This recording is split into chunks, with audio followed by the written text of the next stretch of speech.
Almost 14 million illegal aliens have streamed across the border in just the last 3 years under Biden, and every day it gets worse. Now, voters may not love the choice they have this November, but it couldn't be clearer who wants to make America great again and who wants to make America Mexico again. Homeland Security Secretary Alejandro Mayorkas has been Biden's henchman when it comes to the open border, lying through his teeth and happily doing the dirty work.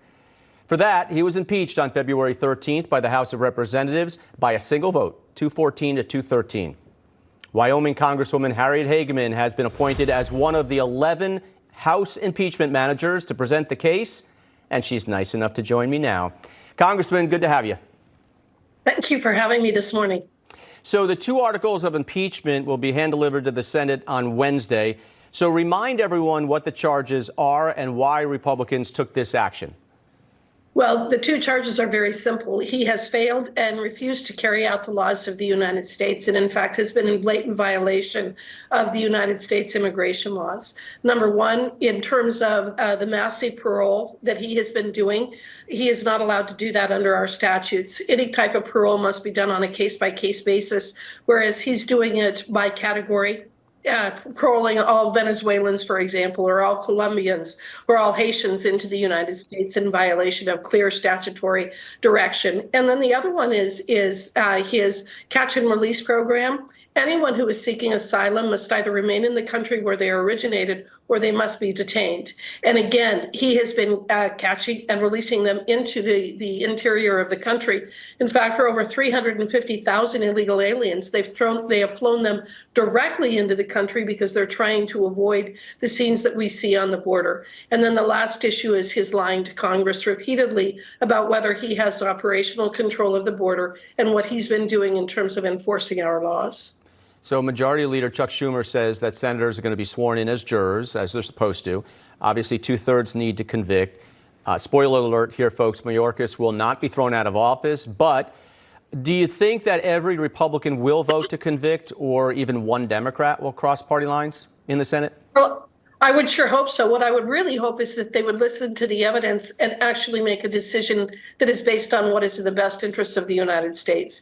Someone needs to be held accountable for the absolute fiasco that you have described on both our southern and northern borders. We are being invaded. We are going to be suffering what I believe will be another attack like what you saw in Israel on October 7th. I think that we are at high risk for being attacked from within. This is the first time in U.S. history that we've actually been invaded.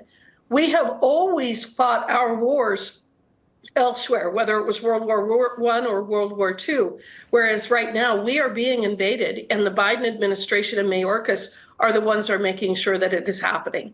So, you know, some would say, and I was one of them, that Mayorkas is an easy piñata and he's just a kind of lieutenant in the Biden immigration mafia.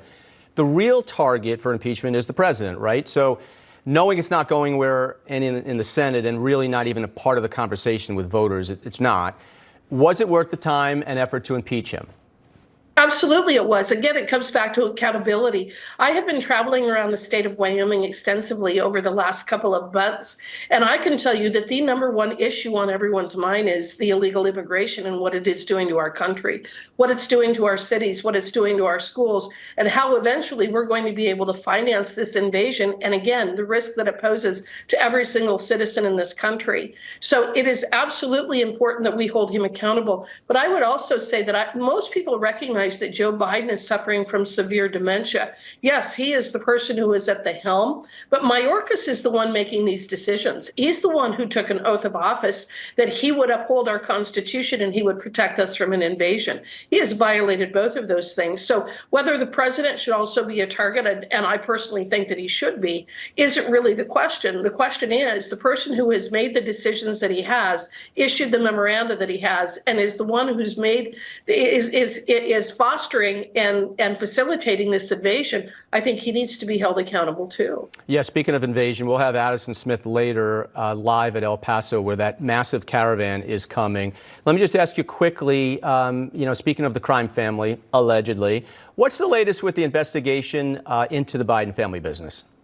Well, it's ongoing. And the fact is, one of the things that I think is so important about the 118th Congress is what we have been able to expose. If we had not retaken the House in 2022, we never would have been able to expose the extent to which the Biden crime family has been raking in millions of dollars from maligned countries around the world. And what Hunter Biden and James Biden have been doing, and what Joe Biden has been doing, the corruption that we see from him. All of this is part of the reason that his poll numbers are as low as they are. He has been exposed for the political hack and the corruptocrat that he really is. It has been really for 50 years.